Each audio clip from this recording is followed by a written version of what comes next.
যখন আমি আমার ঘর থেকে বের হলাম তখন আমার মনে হলো যেন আশেপাশে কিছু অদ্ভুত ঘটছে। হঠাৎ করে আমি দেখলাম পাশের ঘরে থেকে কিছু অদ্ভুত আওয়াজ আসছে। আমি সেই আওয়াজগুলো মনোযোগ দিয়ে শুনতে চেষ্টা করলাম।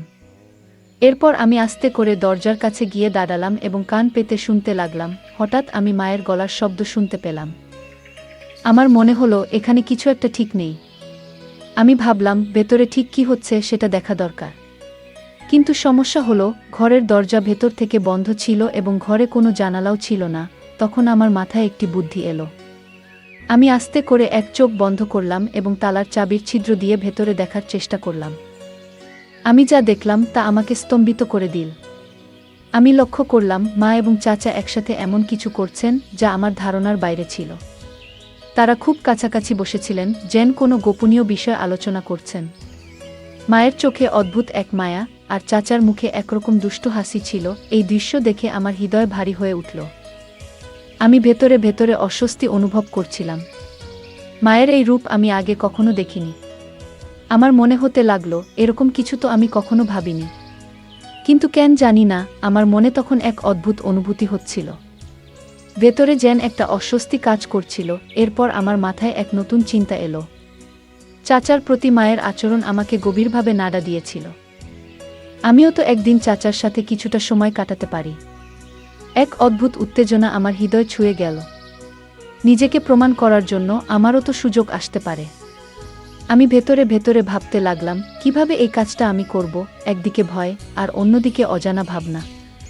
এই দ্বিধার মাঝে আমি ধীরে ধীরে নিজের পরিকল্পনা তৈরি করতে থাকলাম। গল্পের মজা উপভোগ করুন এবং শুনতে থাকুন আমাদের বাংলা অডিও স্টোরি চ্যানেল। বন্ধুরা, যদি এখনও আমাদের চ্যানেল সাবস্ক্রাইব না করে থাকেন তাহলে দয়া করে এখনই সাবস্ক্রাইব করে নিন। আজ আমি আপনাদের নিজের গল্প বলবো। আমার নাম রাগিনী।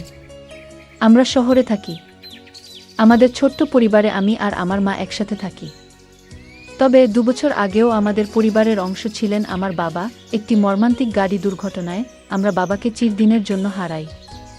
বাবার মৃত্যুর খবর শুনে তার খুব ঘনিষ্ঠ বন্ধু মনোজ চাচা আমাদের দেখতে আসেন। কিছুদিন আমাদের সঙ্গে থেকেও যান।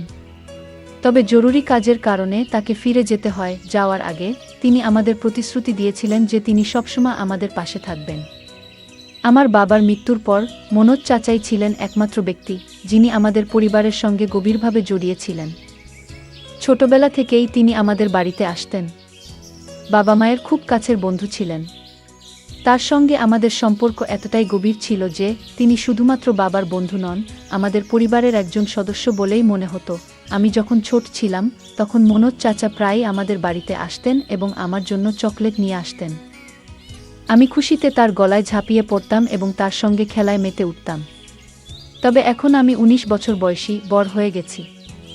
আর সেই শৈশবের খেলা কৌতুক ধীরে ধীরে কমে গেছে। তবুও আজও যখন চাচার সঙ্গে দেখা হয় আমি তাকে আলিঙ্গন করি। বাবার মৃত্যুর পর থেকে মা খুবই একা হয়ে গেছেন। আমি জানি না তিনি আবার আগের মতো সুখী হতে পারবেন কিনা।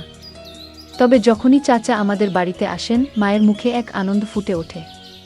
এটা দেখে আমার মনে হয় আমি মায়ের দুঃখ কখনো মেনে নিতে পারবো না। আমি সিদ্ধান্ত নিয়েছিলাম মাকে আর কখনো একা বা দুঃখী হতে দেব না। আমার মা এখন 40 বছর বয়সী, কিন্তু তাকে দেখলে 25 বছরের কোনো তরুণীর মতোই লাগে। যখনই আমরা মা মেয়ে একসঙ্গে বাজারে যাই সবাই এমনভাবে তাকায় যেন আমরা 2 বোন। মায়ের সৌন্দর্য আর স্মার্টনেস দেখে অনেকেই অবাক হয়ে যায়। একদিন আমি ভাবছিলাম মায়ের একাকিত্ব দূর করার জন্য এমন কাউকে দরকার যার সঙ্গে মা তার মনের সব কথা বলতে পারবেন। কিন্তু এমন মানুষ কে হতে পারে? আমি অনেক ভেবেও কিছু বুঝে উঠতে পারছিলাম না। ঠিক তখনই আমার মনে হলো কেন না মনোজ চাচার সঙ্গে কথা বলা যায়। আমি কোনো দ্বিধা না করে তাকে ফোন করলাম। প্রথমবার চাচা ফোন ধরেননি, হয়তো কাজের মধ্যে ব্যস্ত ছিলেন। কিন্তু আমি জানতাম তিনি আমাদের সবসময় গুরুত্ব দেন এবং মায়ের সুখের জন্য কিছু করতে পারবেন। আমার ফোন বেজে উঠল। আমি স্ক্রিনে দেখলাম মনোজ চাচার নাম ভেসে উঠছে। আমি খুব খুশি হলাম এবং দ্রুত কল রিসিভ করলাম। কল ধরতেই চাচা বললেন, সরি বেটা, একটু আগে একটা মিটিংয়ে ব্যস্ত ছিলাম তাই তোমার কল রিসিভ করতে পারিনি। আমি হাসতে হাসতে বললাম, কোনো সমস্যা নেই চাচা, আপনি ফোন করেছেন এতটুকুই যথেষ্ট। চাচা মৃদু হাসি দিয়ে বললেন, আর তোমার সঙ্গে কথা বলবো না তো কাকে বলবো? এই পৃথিবীতে তুমিই তো আমার আপন। বন্ধুরা, আপনাদের জানিয়ে রাখি, মনোজ চাচা এখনও বিয়ে করেননি এবং একাই থাকেন। আমরা সবাই তাকে অনেকবার বিয়ে করার জন্য বলেছি, কিন্তু তিনি কখনোই এ বিষয়ে সিরিয়াস হননি। এরপর আমি বললাম, চাচা, যদি কিছু মনে না করেন, আমি আপনাকে একটা কথা বলতে চাই। চাচা বললেন, বলো বেটা, কি বলতে চাও? আমি বলতে শুরু করলাম, চাচা, বাবা আমাদের ছেড়ে যাওয়ার পর থেকে মা খুবই একা হয়ে গেছেন। তিনি কারো সঙ্গে ঠিকমতো কথা বলেন না, খাওয়া দাওয়া ভালোভাবে করেন না। আপনি কি কিছুদিনের জন্য আমাদের সঙ্গে থাকতে পারেন? চাচা কিছুক্ষণ চুপ করে রইলেন। তারপর বললেন, কেন নয়? আমি যেমন আমার বাড়ি থেকে অফিস যাই, তেমন তোমাদের বাড়ি থেকেও যেতে পারবো। এটা বলার কি আছে? আমি আনন্দে অভিভূত হয়ে ফোনটা রেখে দিলাম। খাবার খেতে আমরা টেবিলে বসেছিলাম। তখনই দরজায় কড়া পড়ল। আমি দৌড়ে গিয়ে দরজা খুললাম। সামনে মনোজ চাচা দাঁড়িয়েছিলেন। মা তখনও চুপচাপ টেবিলের পাশে বসেছিলেন। চাচা মায়ের দিকে তাকালেন, কিন্তু মা তার দিকে একবারও দেখলেন না। এরপর চাচা নিজের ঠোঁটের উপর আঙুল রেখে আমাকে চুপ থাকার ইশারা করলেন। আমি তার ইশারা বুঝে চুপ হয়ে গেলাম। চাচা ধীরে ধীরে মায়ের পেছনে গিয়ে দাঁড়ালেন এবং তার 2 হাত দিয়ে মায়ের চোখ থেকে দিলেন। মা আস্তে আস্তে চোখ খোলার চেষ্টা করছিলেন। তাকে এইভাবে চেষ্টা করতে দেখে মনোজ চাচা হেসে বললেন, বলতো কে? আমাকে চিনতে পারো? মা মুহূর্তেই চাচার গলার স্বর চিনতে পারলেন এবং বললেন, মনোজদা।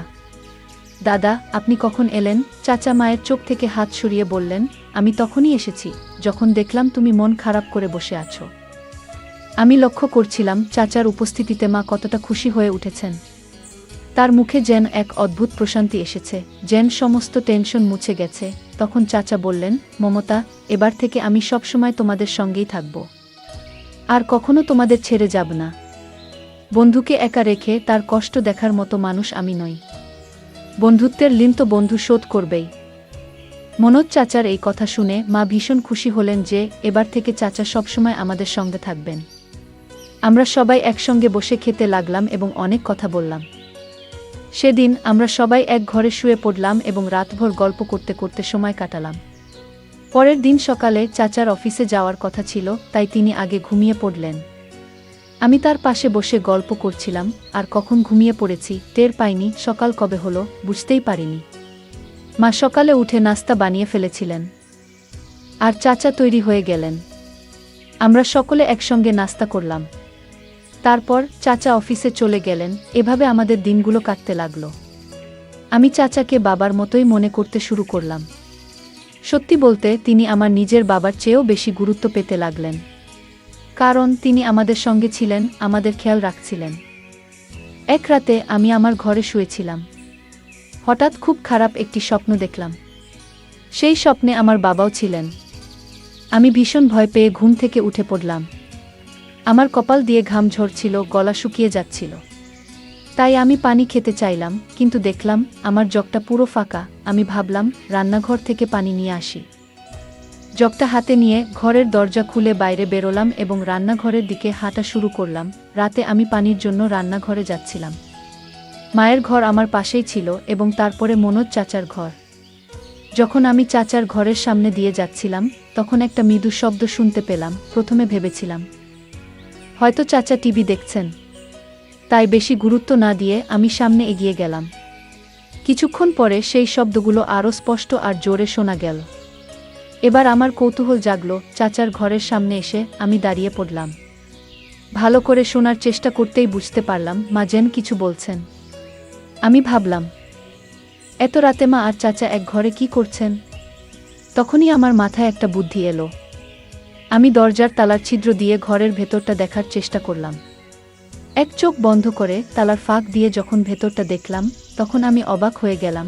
আমি ভেতরে যা দেখলাম তা আমাকে বিস্মিত করে দিল। মনে হচ্ছিল এমন কিছু আমি কখনো কল্পনাও করিনি, যা আমার নিজের জন্যই অস্বস্তিকর ছিল। আমি নিজেকে শান্ত করার চেষ্টা করছিলাম, কিন্তু কিছুক্ষণের মধ্যেই আমি অসচেতন হয়ে পড়লাম। পরে দেখলাম মা বিছানায় শুয়ে আছেন এবং মনোজ চাচার সঙ্গে কথা বলছেন। মা বললেন, মনোজদা, এবার থেকে আমাদের ছেড়ে কোথাও যেও না। চাচা মায়ের হাত ধরে বললেন, তোমার আর রাগিনীর খেয়াল রাখার দায়িত্ব এখন থেকে আমার। এই কথাগুলো শোনার পর আমি ধীরে ধীরে নিজের ঘরে ফিরে এলাম। রান্নাঘর থেকে পানি নিয়ে এসে শুয়ে পড়লাম, কিন্তু ঘুম আর এলো না। বারবার মনে সেই দৃশ্য ভেসে উঠছিল। যতই ঘুমানোর চেষ্টা করি কিছুতেই মন শান্ত হচ্ছিল না। ভোর হতে আর বেশি দেরি ছিল না। আমি উঠে গিয়ে বাথরুমে ফ্রেশ হলাম। তারপর গোলাপি রঙের একটি হালকা পোশাক পরে নিলাম। পোশাকটি স্বচ্ছ ছিল এবং আমাকে দেখতে বেশ সুন্দর লাগছিল। আমি যখন বাইরে এলাম দেখলাম মনোজ চাচা সোফায় বসে নাস্তা করছেন। ভেজা চুলে তোয়ালে পেঁচিয়ে আমি তার সামনে গিয়ে দাঁড়ালাম এবং মুখে বললাম, চাচা কেমন লাগছে আমাকে? মনোজ চাচা মুচকি হেসে বললেন, বাহ রাগিনী, আজ তো তোমাকে একেবারে অপূর্ব দেখাচ্ছে। আমি যখন মনোজ চাচার কথা শুনলাম তোমাকে আজ খুব সুন্দর লাগছে, তখন আমি খুব আনন্দিত হলাম। চাচার পাশে গিয়ে চুপচাপ বসে রইলাম। কিছুক্ষণ পরে চাচা অফিসের জন্য তৈরি হতে লাগলেন। আমি হঠাৎ উঠে গিয়ে চাচাকে আলিঙ্গন করলাম। মনে হলো যেন বহুদিনের জমে থাকা আবেগ আমার ভেতর থেকে বেরিয়ে আসছে। চাচার শরীরটা মুহূর্তের জন্য কেঁপে উঠল, আর তার মুখে এক অদ্ভুত অস্বস্তির ছাপ ফুটে উঠল। সেই ছাপটা যেন মনের গভীরে লুকানো কোনো দুঃখ কিংবা অপরাধবোধের প্রকাশ। আমার চোখ ভিজে উঠছিল, যেন আমার ভালোবাসা আর মনের কষ্ট তাকে জানিয়ে দিতে চাইছিলাম। কিন্তু এটা তো কেবল গল্পের শুরু। বন্ধুরা, যদি এই গল্পটি ভালো লেগে থাকে তাহলে দয়া করে ভিডিওটি লাইক করুন এবং আমাদের চ্যানেলটি সাবস্ক্রাইব করুন। পাশে থাকা বেল আইকনটি প্রেস করুন যাতে করে আমরা যখনই নতুন ভিডিও আপলোড করি তার নোটিফিকেশন সবার আগে আপনার কাছে পৌঁছে যায়। ধন্যবাদ। দেখা হবে আমাদের পরবর্তী ভিডিওতে।